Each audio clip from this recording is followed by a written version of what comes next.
भाई Monday night raw देख के तो यही लग रहा है कि हम लोग बहुत बड़ी गलती कर रहे हैं ये सोच के कि सेथ रॉलिंस डब्ल्यूडब्ल्यू की स्टोरी लाइन से बाहर है, जबकि मंडे नाइट रॉ की स्टोरी तो शायद खुद सेथ रॉलिंस ही लिख रहा है। Okay, hello chatters, my name is Rohit and you are watching Wrestle Chatter. तो इस वीडियो में आज रिव्यू करने वाले हैं मंडे नाइट रॉ के एपिसोड को। और हॉलिडे सीजन की वजह से डब्ल्यूडब्ल्यू ने अपने शोज को टेप किया है और आज की मंडे नाइट रॉ की जो टाइमिंग है वो भी थोड़ी छोटी थी, मतलब उसकी जो टोटल लेंथ है वो भी छोटी थी। सबसे पहले जो शो की स्टार्टिंग है वो होती है विजन के साथ में, जहां हमको पहले से ही दिखता है कि जैसे ही ब्रॉन ब्रेकर, ब्रॉनसन रीड और पॉल हेमन एंटर कर रहे हैं तो उसी टाइम पे उन्होंने कोई ऐसी चीज पे अपनी नजर डाली है जो देख के ब्रॉनसन रीड और ब्रॉन ब्रेकर दोनों का दिमाग सा हिला। लेकिन पॉल हेमन ने वहां पे सिचुएशन को संभाला। वो कहते हैं मुझे ये हैंडल करने दो, और जिस बंदे के ऊपर नजरें थी उस समय विजन की, वो बंदा कोई और नहीं बल्कि हमारे मास्क मैन वाले भैया ऑस्टिन थ्योरी थे। और यहां पे ऑस्टिन थ्योरी ने आके सीधा पॉल हेमन को यही बोला कि देखो भाई, मैंने जो मास्क पहना था वो इसीलिए क्योंकि मैं चाहता था कि मेरे जो एक्शंस हैं वो पहले फील हो मेरे फेस देखने से पहले, यानी मैं आते ही इंपैक्ट क्रिएट करना चाहता था, इसलिए मैंने मास्क पहना। और यहां पे ऑस्टिन थ्योरी की जो टोन थी ना वो भी ऐसी थी कि जैसे कि बहुत कोई सीरियस बंदा है। डब्ल्यूडब्ल्यू ने, मुझे लगता है, ऑस्टिन थ्योरी के कैरेक्टर के साथ बहुत सही काम किया आज पूरी ही मंडे नाइट रॉ में। ऑस्टिन थ्योरी फिर कहते हैं कि देखो,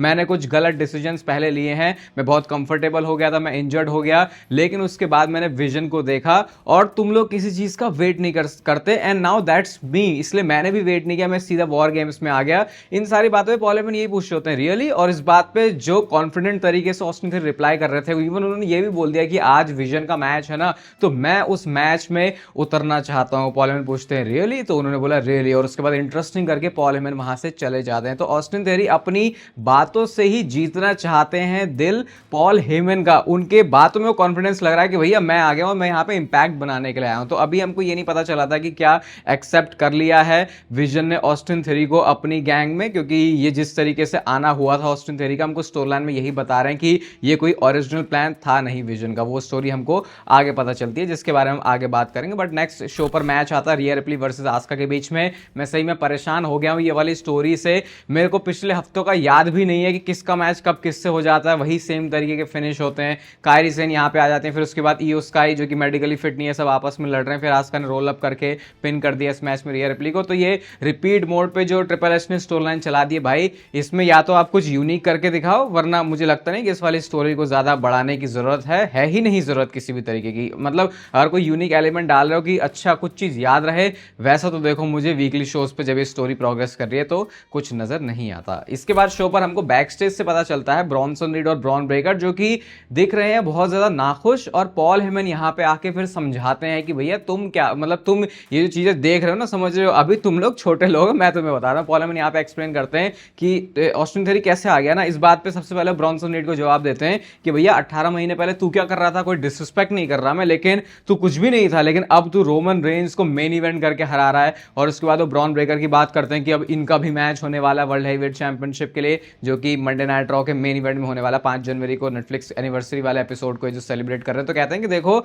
समबडी हैड अ विजन, वो अपनी बात करते हैं। और यहां पे पॉल हेमन ने क्लियर कर दिया मैं बहुत ही सिलेक्टिव बंदा हूं, मैं हर किसी को नहीं आने देता अपने में, और मेरे पास विजन है ऑस्टिन थ्योरी के लिए। ये चीज उन्होंने क्लियर करके उन्हें बता दिया। और ये भी पता चल गया कि आज ब्रॉनसन रीड साथ में काम करेंगे ऑस्टिन थ्योरी के, और अगेंस्ट में मैच होगा CM Punk and Rey Mysterio. और फिर उन्होंने क्लियर भी बोल दिया कि देखो ऐसा नहीं है कि ऑस्टिन थ्योरी को लेकर मैंने विजन बना लिया तो भैया अभी हमारी टीम में शामिल हो गया। वो कहते हैं या तो ये आज हमारे विजन को कैरी करेगा, या फिर ये बात तुम दोनों के ऊपर है कि अगर इस मैच में काम सही नहीं हुआ तो पिछवाड़े पे लात मार के हमको ऑस्टिन थ्योरी को डब्ल्यूडब्ल्यू से ही बाहर करना है। तो ये पॉल हेमन ने क्लियर कर दिया था कि यहाँ पे कोई भाईचारा निभाने के लिए नहीं आए हैं, विजन में इनका प्लान है फ्यूचर बनाने के लिए, और अगर उसके साथ चीजें अलाइन होती हैं तभी ये आगे बढ़ पाएंगे। और ब्रॉन ब्रेकर ने फिर पॉल हेमन के जाने के बाद बोल भी दिया ब्रॉनसन रीड से कि देख भाई, मुझे ना पता है ऑस्टिन थ्योरी कौन है, मैं तो तेरी सपोर्ट करने के लिए आऊंगा। तो ये जो इन्होंने इंटरेस्टिंग ये वाला एंगल डाला ना कि इनका तो सही है भाईचारा, लेकिन ऑस्टिन थ्योरी आया और इसको आना नहीं था, क्योंकि ये कोई विजन का आइडिया तो था नहीं, ये तो ऑस्टिन थ्योरी आना चाहते हैं इसमें।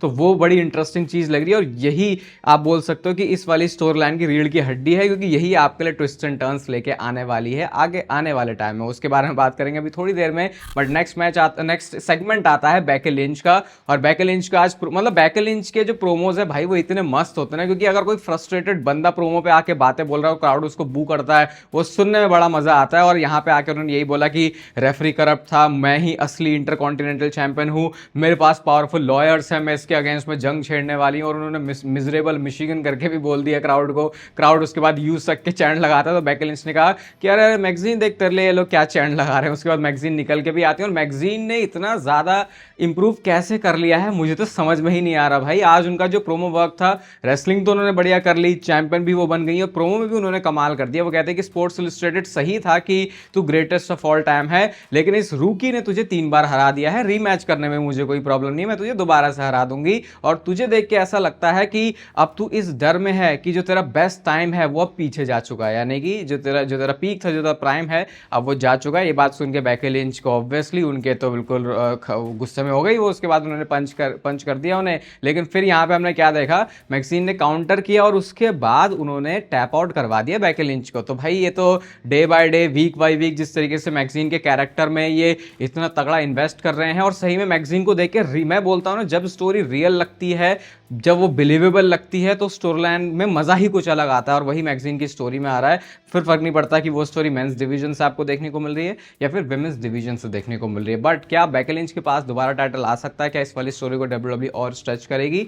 वो एक देखने वाली बात होगी। इसके बाद शो पर मैच आता है एल ग्रांडे अमेरिकानो की फौज में से एक बंदा रायो करके जिसका नाम है, और जुवॉन के साथ मैच था। हाई फ्लाइंग एक्शन इस मैच में पूरा है। सुपरस्टार्स कैनवस पे, रिंग पे कम खड़े थे और हवा में ज्यादा उड़ रहे थे। और जुवॉन की बाहर वाली जो डाइव है भाई, वो इतनी स्मूथ कैसे है, ये तो मुझे लग रहा है कि जुवॉन की बॉडी पे अच्छे से रिसर्च करनी पड़ेगी कि ये जो जुवॉन की बॉडी के बायोमैकेनिक्स हैं वो कैसे काम करते हैं कि वो इतने ऊंचे ऊंचे उड़ रहे हैं और एंड में अपने कटर के साथ जो इतना स्मूथ फिनिशर है हिट करके वो इस वाले मैच को भी जीत जाते हैं। इसके बाद शो पर नेक्स्ट आता है प्रोमो सेगमेंट, और ये निकी बेला का प्रोमो भी अच्छा था। यूजुअली निकी बेला के बोलने की जैसी टोन है, उनके प्रोमोस की डिलीवरी थोड़ी सस्ती सी लगती है, लेकिन आज वो चीज मैंने फील नहीं करी। अपने आप को लेजेंड बोलती है, फॉर्मर चैंपियन बोलती है, कहते हैं कि एक चैंपियन ऐसा दिखता है, लेकिन तुम्हें कैसे पता होगा, क्योंकि तुम्हें तो चैंपियंस दिखते नहीं। और पता नहीं उन्होंने वहाँ पे लोकल टीम्स की बात कर दी, वो रेफरेंस ज़्यादा कुछ मुझे समझ में आया नहीं। फिलाडेल्फिया ईगल्स इन सब की बात कर रही थी वो। और उसके बाद कहते हैं कि मैं इस विमेंस डिवीजन की स्टार हूँ, और मैं इसके बाद स्टेफनी वकैर को भी डिस्ट्रॉय करूंगी, रकेल रोड्रिगेज को भी डिस्ट्रॉय करूंगी, क्योंकि नेक्स्ट इनका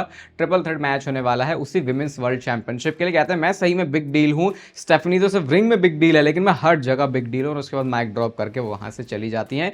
जो बीच बीच में मुझे कोरी ग्रेव्स के पूरे शो पर रेफरेंसेस थोड़े अलग टाइप के लगे, मतलब जिस तरीके की वो बातें कर रहे थे, तो मुझे लग रहा है कि उनका भी एक छोटा सा कैरेक्टर डब्ल्यूडब्ल्यूई देना चाह रही है। छोटा सा नहीं, वैसे बड़ा सा कैरेक्टर है। बात वो कुछ बोल रहे हैं, लेकिन उसके मतलब कुछ और हैं। अगर आप कमेंट्री पे इस चीज़ को ध्यान से सुन रहे होगे तो आपको समझ आ रहा होगा कि मैं किस बारे में बात कर रहा हूँ। ज़्यादा खुल के बात करूंगा नहीं इसके बारे में। अब इसके बाद नेक्स्ट मैच आता है बेली वर्सेस रॉक्सैन के बीच में। इतना ज़्यादा केओस है इस मैच में। यहाँ पे हेल्प करने के लिए ये सारे लोग रिंग साइड पे तो हैं, क्योंकि मैच बेली और रॉक्सैन का, लारा वाल्किरिया भी है। अब लिव मॉर्गन, रकेल रोड्रिगेज ये आपस में ही भिड़ रहे हैं, क्योंकि उधर पिनफॉल होने वाला था, लेकिन रेफरी को डिस्ट्रैक्ट कर दिया उधर से, फिर रकेल को नीचे खींच के गिरा दिया। इस सारी भसड़ में फायदा बेली को ही मिल गया। लारा वाल्किरिया ने सबको उड़ा दिया। और उसके बाद जब लारा वाल्किरिया थप्पड़ भी मारती है वो बेली को, तो उसके बाद उनके अंदर एक नई आत्मा सी निकल के आ जाती है, और उसी आत्मा के चक्कर में एल्बो ड्रॉप उन्होंने लगाया और ये मैच में उन्होंने रॉक्सैन को हरा दिया। ये वाली स्टोरी भी मैं बोलूंगा सिमिलर वैसी है, जो भी रिया रिप्ली और ये चल रहा है ना, ये आस्का, कायरी सेन, कबू के वॉरियर्स का,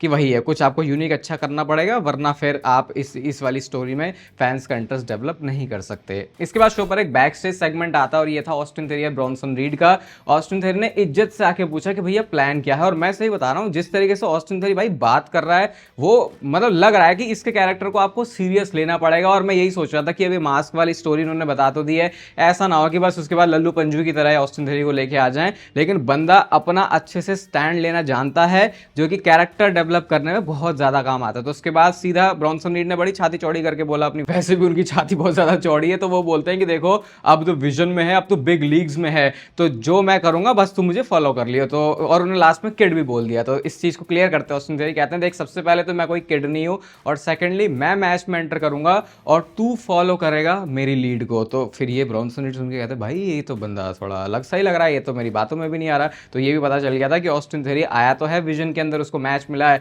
लेकिन ऐसा नहीं है कि वो उनके टर्म्स पर काम करने वाला है। अगेन जैसे मैंने बोला कि ऑस्टिन थेरी के खुद के कैरेक्टर के लिए बहुत ज्यादा बढ़िया है। इसके बाद शो पर नेक्स्ट आते हैं गुंथर, और इसके बाद आज मुझे लग रहा है कि इससे पहले वाला जो रॉक एपिसोड था उससे ज्यादा बू वाला रिएक्शन मिला गुंथर को। उन्होंने वो आते हैं, बोलने का तो ज्यादा कुछ उनको मौका मिलता नहीं, क्राउड उनको बू कर रहा है, यू टैप्ड आउट के चैंट लग रहे थे वहाँ पे मैं कह रहा हूँ क्राउड वालों या तो थोड़ा सोच समझ लो तुम, अब तो तुम्हें ये चैंट नहीं करनी चाहिए गुंथर के लिए, क्योंकि इसी सेम बंदे ने जिसने टैप आउट किया है उसने अभी रिसेंटली जे उसो से टैप आउट हो गए थे वो, और अब उन्होंने जॉन सीना को टैप आउट करवा दिया। तो आई थिंक टैप आउट करके चिढ़ाना मॉक करना तो बंद कर देना चाहिए, क्योंकि एक नहले पे दहला कैसे देना है गुंथर को वो पता है कि भाई मैंने जॉन सीना को टैप आउट किया, तुम मुझे क्या बोल रहे हो। अभी वो चीज़ वो लाइन बोली नहीं है गुंथर ने, शायद वो आगे बोलेंगे। कहते हैं कि तुम्हें मेरे पे गुस्सा नहीं होना चाहिए, तुम्हें गुस्सा उस बंदे पे होना चाहिए who tapped out like a little bitch, जैसा उन्होंने इससे पहले बोला था। और उसके बाद बस वहां से मतलब खुशी के माहौल में ही थे, लेकिन तभी सीएम पंक का म्यूजिक हिट हो गया और जिस अग्रेशन के साथ भाई सीएम पंक निकल के आया, बिल्कुल गुंथर के सामने आके वो खड़े हो जाते हैं।